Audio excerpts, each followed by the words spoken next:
접경 지역 국민들의 생명 재산의 위험을 초래하고 하는 행위는 중단되어야 합니다. 북한 인민의 자유해방이 성취되는 그날까지 대북전단은 계속합니다.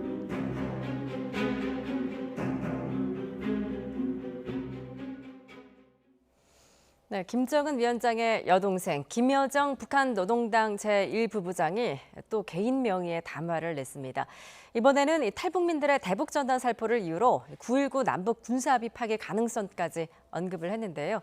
최근 남북 관계 개선의 의지를 다지고 있는 상황에서 나온 반응이라는 점에서 정부의 고심도 깊어지고 있습니다. 과연 북한의 속내는 무엇인지 정대진 아주대 통일연구소 교수와 함께 분석해 보겠습니다. 안녕하세요. 네, 안녕하십니까. 예, 김여정이 또 개인 명의의 담화를 발표했는데 북한 최고위급에서 이렇게 남북 군사합의 파기를 들고 나온 거 이번이 처음 아닙니까? 네, 그렇죠. 행동으로 옮기기 전에 말로써 할 수 있는 최고도의 이제 카드를 쓴 겁니다. 이번 담화를 보면은 남북 군사 합의 파기만 이제 이야기한 것은 아니고 개성공단의 완전 철거, 그리고 그 개성에 있는 남북 공동연락사무소 폐쇄 이런 것까지 같이 패키지로 얘기를 하고 있거든요. 예. 그러니까 자신들의 최고 전원 문제와 그리고 핵 문제를 건드리는 이 전단 살포 문제를 해결하지 않으면은 계속 남북 관계에 있어서 자신들이 취할 수 있는 조치를 계속 취하겠다라고 하는 경고. 그러니까 그냥 행동을 해도 되는데 예. 말로 이번에 지금 경고를 한다는 것은 어쨌든 그 끝까진 가고 싶지 않은데 계속 좀 자신들이 남북 관계에서 우위를 좀 가지고 싶다. 그런 의미를 담은 경고라고 좀 생각이 됩니다. 예, 남북 관계에서 우위를 갖기 위해서 이렇게 말로 공격을 한 것이다라고 분석을 해주셨는데 담화 내용을 조금 더 자세히 좀 들여다보겠습니다.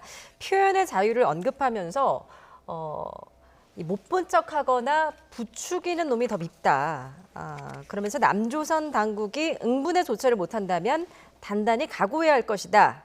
라고 했는데 이게 우리 정부를 좀 겨냥한 메시지라고 볼 수 있겠군요. 끊임없이 테스트를 좀 하고 있는 것이죠. 최근에 예. 남북교류협력법을 우리 정부는 고쳐가면서까지 그 남북 간의 만남에 대해서 법 제도적인 기반과 그 여건 조성을 위해서 굉장히 최선의 노력을 다 하고 있습니다.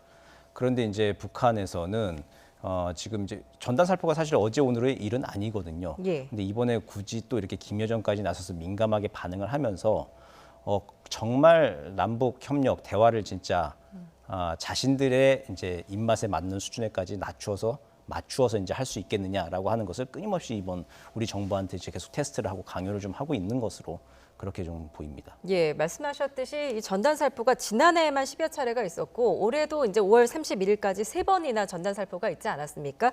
그동안 계속 진행해 왔던 것인데 이번에 뭐 전단 살포의 어떤 특정한 부분이 좀 문제가 됐을까요? 어떻게 보세요? 뭐 내용상 특정한 부분이 문제가 되지는 않았을 거예요. 예. 기존과 비슷한 수준이었을 것인데 뭐 여러 가지 가정을 해볼 수 있겠지만 뭐 가장 먼저 해볼 수 있는 것은 지금 시급한 필요성이 북한 내부에 생겼다라고 하는 게 하나 해볼 수 있는 것이죠. 그러니까 이번에 대북전단 50만 장이 날아갔는데 그 50만 장이 이번에는 노동신문에까지 김여정이 직접 담화를 발표해야 될 정도로 북한 내부에 지금 우리가 뭔가 좀 알 수 없는 여론을 좀 단속해야 하는 시급한 필요성이 생겼다라고 하는 가능성 하나를 좀 생각해 볼 수 있고요. 예, 그 가능성이 뭘까요? 그러니까 그 이번 대북전단 50만 장 정부 발표도 있었지만 그게 대북전단이 날아갈 때 그게 북한 쪽으로 가는 것도 있지만 뭐 우리 지역 쪽에 그냥 떨어지는 것도 있고 예. 하는데 북한 지역에 날아간 이제 그 대북전단들은 1차적으로 그 최전방 일대 군인들이 먼저 좀 보게 되겠죠. 네. 그리고 최전방 일대 바로 그 전현 일대 바로 뒤에 있는 마을에 이제 군간 마을들에서 보게 되고 최전방에서 이제 퍼져 나오는 그 여론들을 지금 꼭 단속을 해야 되는 이제 시급한 필요성이 생긴 것이라고 생각이 되고 예. 그리고 코로나가 또 장기화되고 있으면서 북한 내부에서도 지금 경제적 사정이 계속 안 좋아지고 있는 상황이죠. 예. 올해 이제 경제발전 5개년 그 계획에 이제 마지막 성과를 내야 되는데 지금 전혀 그 성과를 낼 수 있는 상황이 아닌 상황입니다. 네. 여론이 이제 급속도로 좀 악화되고 있을 것이라 추정이 되는데 거기에서 이제 그 남쪽에서 또 이제 대북 비난 전단 살포가 이제 오고 하는 것에 대해서 네. 이제 김여정을 내세우면서까지 좀 민감하게 반응을 할 수밖에 없는 그런 상황도 있고 이참에 이걸 얘기를 하면서 최근에 남북교류협력법을 고치면서 우리 정부가 계속 대화의 문을 열어놓고 의지를 보이고 있는데 네. 우리가 이렇게 대북 전단 문제까지 최고전원 문제 건드리는 거 절대 안 된다고 다시 한번 이렇게 얘기하는 것까지 수용을 할 것이냐라고 하는 것을 좀 되물으면서 이제 압박을 하면서 또 대화의 문에서도 조금 문을 열까 말까 이제 지금 그런 상황을 좀 보이고 있는 거라 생각이 됩니다. 예, 뭐 이전의 담화들 같은 경우에는 이제 조선중앙통신에 보통 실렸지 않습니까? 이번에는 노동신문에 실렸는데 그것도 어떻게 보면은 말씀하셨듯이 좀 여론을 다잡기 위한 거다라고 볼 수 있겠군요. 네, 그렇죠. 그 남쪽 당국 그리고 탈북민들에 대해서 비난을 하려면은 대외 매체인 조선중앙통신에 발표를 하면 됩니다. 3월달에 2번의 담화도 조선중앙통신에 발표를 했고 대외 매체 얘기를 하면 되는데 이번엔 특이하게 노동신문에 이야기를 했습니다. 예. 그러니까 노동신문에 이제 이야기를 했다는 것 때문에 북한 내부에서 지금 진짜 여론을 단속해야 될 시급한 필요성. 그러니까 그 대북 전단의 내용이 지금 일파만파로 좀 퍼져 나가고 있다고 하는 가능성도 지금 배제할 수는 없는 상황입니다. 예. 확인할 수는 없는 상황이지만 그런 가능성을 배제할 수 없기 때문에 노동신문에 직접 김여정이 나서서 담화를 발표하면서 지금 그 탈북민들과 그리고 남측 당국이 우리의 최고 존엄과 핵 문제에 대해서 계속 문제 제기를 하고 있으니 예. 이 엄중한 상황은 결국은 남측 당국이 책임을 져야 하는 것이고 우리는 우리의 결속을 다져야 한다라고 하는 것. 그리고 남측 남측에서 날아온 이 대북 전단의 내용에 속지 말라라고 하는 것을 대내적으로 지금 공포를 하는 것이 로열 패밀리까지 나서서 하고 있는 어떤 시급한 필요성이 있지 않나 그런 생각도 듭니다. 예, 북한이 이제 왜 지금 이 시점에 전단 살포에 대해서 이렇게 민감하게 반응을 하는지에 대해서 좀 분석을 해주셨는데 일각에서는 이게 남북 관계 개선이나 남북 대화의 재개를 원하는 좀 포석이다라는 분석도 나오고 있는 것 같습니다. 이에 대해서 어떻게 생각하십니까? 그게 좀 참 답답한 부분일 수 있는데 예. 대화를 하고 싶으면 대화를 하면 되잖아요. 예. 근데 꼭 이제 이런 식으로 좀 이렇게 돌려서 한다라고 할까요? 이제 그게 북한이 과거에도 보였던 패턴이긴 합니다. 예. 근데 이제 저희가 이제 그게 참 답답한 거죠, 사실은. 그러니까 북한이 아직 우리 사이가 작동하는 원리에 대해서 잘 신경을 안 쓰고 상대가 있는 외교라고 하는 것은 상대가 있는 것인데 예. 그 상대, 즉 우리에 대한 배려가 좀 굉장히 많이 좀 부족한 것 같아요. 그 우리 정부가 언제 대화를 하지 말자고 한 적이 있었습니까? 예. 지금 대화의 문을 계속 열어놓고 있잖아요. 근데 그 대화를 하면 되는데 꼭 이제 거기서 뭔가 한 조건을 내걸고 수를 내걸고 하면서 조금 더 우위에 서서 대화를 하려고 하는 예. 이제 그런 모습을 좀 보이는 게 굉장히 좀 답답한 것이죠. 그러니까 우리 정부의 입지가 계속 줄어들어요. 지금 어쨌든 북한과 대화를 하려고 하는 정부의 노력이 있는데 예. 그 정부의 입지와 노력을 계속 좀 좁히고 있는 이제 그게 오히려 북한이 오히려 자신의 스스로의 입지를 좁히는 결과로 지금 기결될 수밖에 없는 것이죠. 상황이 예. 전국적으로. 그렇기 때문에 북한이 이제 우리 사회 작동 원리를 좀 더 면밀히 좀 관찰을 하고 대화를 하고 싶으면 그냥 대화에 나오면 될 것 같습니다. 예, 오늘 김여정 그 담화를 또 좀 자세히 살펴보면 이 관계 개선의 책임을 북한이 아닌 좀 남한 측에 돌리는 듯한 그 이야기도 있습니다. 남조선 당국자들이 북남 합의를 귀중히 여기고 철저히 이행할 의지가 있다면 뭐 집안 오물들부터 청소하는 것이 마땅할 것이다라는 좀 거친 표현까지 썼거든요. 어떻게 좀 해석을 하십니까? 집안 오물이 이제 탈북민들을 지칭하는 것 같은데 예. 이제 그거 역시도 좀 안타까운 얘기입니다. 그 예. 탈북민들이 그 왜 그런 북한을 탈출했겠습니까? 북한이 살만한 나라였으면은. 예. 이제 그 집안 오물이 지금 남의 집안 오물처럼 얘기를 하는데 사실은 자신들이 관리를 하지 못한 것이고 자신들의 치부일 뿐이거든요. 예. 그리고 지금 탈북민들은 한국 사회에 와가지고 지금 건강하게 잘 정착해서 우리 사회의 일원으로 굉장히 잘 정착해서 살고 계십니다. 그분들이 또 자신들의 고향 땅이 조금 더 자유로웠으면 좋겠다, 이렇게 변했으면 좋겠다라고 하는 생각들을 가지고 지금 대북 전단 살포를 좀 하고 계시는 일부 이제 단체와 그 탈북민 분들이 계시는데 그것마저도 우리 대한민국에서는 표현의 자유의 영역에 속하는 것이죠. 이제 그걸 인정하는 게 이제 우리 대한민국이고 지금 뭐 남측 당국이 뭐 관리를 못한다라고 하는데 그 남측 당국이 관리를 못하는 게 아니라 이게 군사합의 위반이다라고 하는 이야기들을 하긴 하는데 네. 군사합의 위반이라고 하면은 이게 대북 전단 살포를 군 당국이 해야 되는 거예요. 그 명시적으로 법리적으로 하잖아요. 예. 근데 이제 우리 군사 지역에서 우리 군 당국이 대북 전단 살포를 도운 사실도 없고 예. 우리 군 당국이 직접 대북 전단을 살포하는 것도 아니기 때문에 이건 법리적으로는 군사 합의 위반이라고 하는 것을 성립하지가 않는 상황입니다. 예. 이제 이런 상황이기 때문에 그럼 이런 문제를 풀기 위해서라도 남북 군사 합의의 이런 대북 전단 살포 문제를 풀기 위해서라도 그럼 대화에 나와서 네. 군사 회담을 하면 됩니다. 근데 그건 안 나오고 계속 이렇게 담화 여론전을 펼치면서 자기 노동신문에 이제 김여정 담화를 보이면서 내 대내 결속은 대내 결속대로 하면서 하고 또 우리에 대해서는 좀 계속 이제 앞으로 언젠간 대화를 할 상대방인데 이렇게 기분 나쁘게 좀 이렇게 언사를 좀 벌이고 하는 것이 사실은 좀 답답합니다. 이게 정부는 굉장히 곤혹스러울 거예요. 네. 하고 싶은 얘기를 다 못하는 것이죠. 그러니까 저야 뭐 민간 전문가니까 나와서 그냥 얘기를 하는 것인데 우리 사회는 이런 여론들이 작동한다는 것을 좀 알고 북한에 대한 그 대화 여론들이 불씨가 꺼지지 않도록 북한도 좀 자제를 하고 진지한 대화의 장으로 나왔으면 좋겠습니다. 예, 말씀하셨듯이 정부도 지금 고심이 깊을 것 같습니다. 통일부는 김여정 제1부부장의 성명이 나온 지 4시간 만에 대북전단 살포에 대한 금지 법안을 검토하고 있다. 이런 입장을 밝혔는데요. 직접 들어보시죠. 정부는 전단 살포가 접경 지역 긴장 조성으로 이어진 사례에 주목해서 여러 차례 전단 살포 중단에 대한 조치를 취해왔습니다. 실제로 살포된 전단의 대부분은 풍래 지역에서 발견되며 접경 지역 국민들의 생명 재산의 위험을 초래하고 하는 행위는 중단되어야 합니다. 접경 지역에서의 긴장 조성 행위를 근본적으로 해소할 수 있는 실효성 있는 제도 개선 방안을 이미 검토하고 있습니다.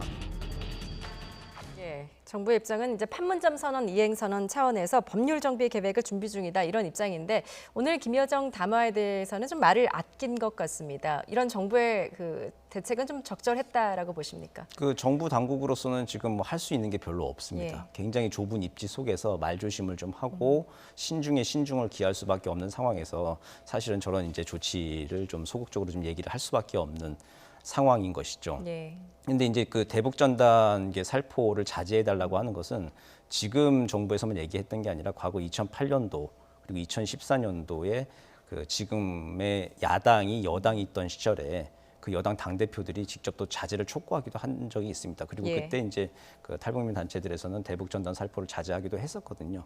그러면서 이제 정부 입장, 남북 대화를 주도해 나가야 되는 정부 입장에서는 여야 보수 진보 상관없이 정권을 맡았을 때는 굉장히 좀 신중을 기하고 조심스러울 수밖에 없습니다. 그런 상황에서는 지금 말을 아끼고 지금 할 수 있는 최선의 조치를 좀 했다. 이제 그 정도 상황인 것 같습니다. 어쨌든 뭐 남북 관계 경색을 좀 우려한 좀 신중한 반응으로 보이는데 일각에서는 또 이게 너무 뭐 4시간 만에 이렇게 나오다 보니까 눈치 보기 아니냐라는 또 비판도 있는 것 같습니다. 예, 그렇죠. 이게 뭐 정부 입법으로 이게 김여정의 담화 내용에 뭐 법을 만들어서라도 이제 집안 단속을 좀 잘해라 이제 그런 취지의 문구가 있었습니다. 그 이제 거기에 대해서 마치 이제 정부 입법을 해서 제도적으로 뭐 개선을 하고 단속을 할 것 같은 이제 뉘앙스의 이야기에 나온 거에 대해서 일부 저자세 아니냐 이제 그런 비판이 좀 있는 건 사실인 것 같습니다. 이제 여기에 대해서 이제 우리 그 대한민국은 좀 여러 가지 작동 원리가 있잖아요. 정부 입법도 있지만 또 의원 입법도 있어요. 또 국회에서는 그 의원들 중에서도 이제 그 대북전단 살포에 대해서 반대 의견도 있고 찬성 의견도 있고 합니다. 그런 의원들이 의원 입법을 통해서 발의를 하는 거 그리고 거기서 국민들의 총의를 모아서 국회에서 통과가 되면은 통제를 하면 되는 것이고 국회 통과 안 되면은 그대로 표현의 자유를 지켜나가는 것이죠. 그게 이제 우리 사회가 작동하는 원리 아니겠습니까? 그냥 그 우리 원리에 충실하면 되는 것이고 북한은 그 원리를 좀 이해를 하고 상대방이 있는 남북 대화에 대해서 우리를 조금 더 배려하는 자세를 이번 계기를 통해서 조금 더 각성하고 좀 알았으면 좋겠습니다. 우리 정부는 이제 대북전단 살포에 이렇게 좀 자제를 요청했는데 탈북민 단체인 자유북한운동연합은 대북전단 살포를 지속하겠다는 입장을 밝히고 있습니다. 관련 발언 듣고 오시죠. 내가 언제 대북전단에 도약을 넣었습니까? 폭탄을 넣었어요. 내가 언제 우리 국민하고 상대를 해가지고 위협했냐고. 저만 북한 동포들에게 사실과 진실 우리 대한민국을 알린데 청와대나 우리 국군에서 해야 되는 거 아니에요? 이거 독재관 북한 인민이 탄압과 인권유린이 계속되는 한 북한 인민의 자유해방이 성취되는 그날까지 대북전단은 계속 갑니다. 뭐 오는 25일에도 대북전단 100만 장을 살포할 계획이다. 이렇게 공공연하게 이제 밝히고 있는데 우리 정부 입장에서는 굉장히 곤혹스러울 밖에 없을 것 같습니다. 앞으로 좀 어떻게 해야 된다고 보십니까? 이게 비공개로 이제 전단 살포를 하는 단체와 이제 탈북민 분들도 있습니다. 그런 그룹들도 있는데 그럴 때는 북한도 별로 반응을 하지 않고 별로 충돌이 없었던 상황이에요. 근데 이번 경우 같은 경우는 공개적으로 대북전단을 살포를 하고 거기에 대해서 북한도 반응을 하지 않을 수 없는 상황이고 정부는 정부 나름대로 약간의 좀 규제 제스처를 취할 수밖에 없는 그러다 보면 이제 불가피한 충돌이 좀 일어날 수 있는 것이고 그렇기 때문에 좀 불필요한 사회적 비용들이 좀 발생을 좀 하는 것이죠. 앞서도 말씀드렸지만 지금의 야당 시절, 야당이 여당이던 시절에도 이 대북전단 살포에 대해서는 자제 촉구를 좀 하기도 했거든요. 지금 이제 정부의 입지 속에서는 어쨌든 남북 관계를 조금 더 신중하게 가져가야 하는 것이고 여기 대해서도 이제 탈북민분들 하시고 싶은 말씀들이 분명히 있어요. 예. 근데 이것들을 이제 뭐 자신이 할 수 있는 최선의 방법을 통해서 지금 하고 계시는 건데 이것들이 다만 표현의 자유를 통해서 뭐 대북전단 살포하는 건 괜찮은데 지금 그림에 나온 것 같이 현장에서 불필요한 우리 남남 갈등 우리끼리 이렇게 충돌이 벌어지는 일들 예. 그런 일은 좀 벌어지지 않도록 조금 자제를 하고 양측이 또 조금 더 조심스럽게 그렇게 표현의 자유도 지키되 그리고 남북 대화에서 우리도 우리 입장을 밝히되 그 서로 충돌이 없고 우리 사회 내부의 좀 물리적 갈등 비용을 좀 줄여나가는 좀 공론을 좀 만들어야 될 것 같습니다. 예, 최근에 이제 우리 정부가 남북 협력에 좀 드라이브를 걸고 있었던 상황 아니었겠습니까? 네. 이런데 이제 김여정 부부장의 이런 담화가 나오니까 앞으로 남북 관계에도 좀 협로가 지금 예상이 됩니다. 앞으로 남북 관계에 좀 어떻게 우리 정부가 좀 대응을 해야 된다라고 보십니까? 굉장히 좀 좁은 입지 속에서 예. 일관성 유지를 할 수밖에 없는 상황입니다. 대화의 문을 열어놨는데 그걸 닫을 상황은 또 아닌 것이잖아요. 예. 그렇다고 뭐 강공 드라이브를 걸 수 있는 것도 아니고 우리에게는 이제 평화라고 하나 한 가지 답밖에 없기 때문에 우리는 이제 대화의 문을 열어놓는 것인데 이게 근데 이제 북한이 이것을 빌미로 해서 우리 정부를 계속 이렇게 압박하고 저자세를 요구하고 있는 것인데 여기에 대해서 근데 이제 그 우리 사회 다양한 이제 스피커들을 좀 활용해야 될 것 같아요. 정부는 할 수 있는 입지와 영역이 좀 좁은 대신에 예. 다른 이제 민간 영역도 있고 국회도 있고 시민사회계도 있고 거기서 북한에 대해서 비판하고 문제제기할 것들은 강하게 하면서 동시에 이제 대화할 거에 대해서는 어떤 조건으로 어떻게 대화에 즉각 임하자라고 하는 것들을 다양한 메시지를 북한에 통해서 또 발신을 하는 이제 우리 사회의 다양성을 좀 활용하는 이제 다원화 전략도 필요할 것 같습니다. 예, 다양한 채널을 활용해서 남북 관계에 대처를 해야 된다라는 말씀까지 들었습니다. 정대진 아주대 통일연구소 교수와 함께했습니다. 오늘 말씀 여기까지 듣겠습니다. 고맙습니다.